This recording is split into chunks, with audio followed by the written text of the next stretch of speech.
వనరులు ఏ జాతికైనా ఏ దేశానికైనా భగవంతుడు కానీ ప్రకృతి కానీ ఇచ్చే అమూల్యమైన సంపద అన్నిటికీ మించి మానవ సంపదనే పెద్దది.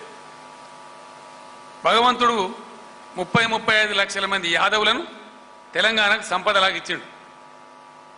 మా తెలంగాణ యాదవులు గొప్ప సంపద నా దృష్టిలో. ఎట్లా సంపద అంటే ఇప్పుడు స్టేజ్ మీద మీ జిల్లా కలెక్టర్ వెంకటరామరెడ్డి గారు ఉన్నారు, నా సెక్రటరీ కూడా స్మితా సబర్వాల్, వాళ్ళంతా ఐఏఎస్ అధికారులు.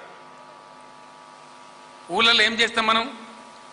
ఇంట్లో ఆడపిల్ల పుట్టిందంటే 10 గొర్రెలు కొని గొలానికి ఇచ్చేద్దాం, పాలకి ఇస్తాం.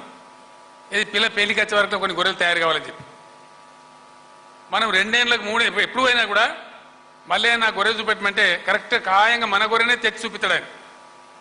ఏది 200-300 గొర్రెలలో మన గొర్రెని గుర్తుపట్టి తెస్తాడు.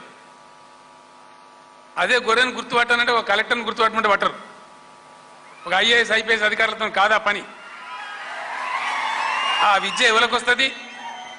తరతరాల నుంచి నేర్చుకున్నటువంటి వారసత్వంగా సంక్రమించినటువంటి ఆ విద్య ఒక గొల్ల కుర్మ సోదరులకు మాత్రమే సాధ్యం.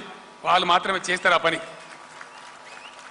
ఇప్పుడు మీరు బాగా వింటున్నారు టీవీలలో పేపర్లలో స్కిల్ డెవలప్మెంట్, మన డెవలప్మెంట్. ఇది ఆల్రెడీ డెవలప్డ్ స్కిల్. ఇది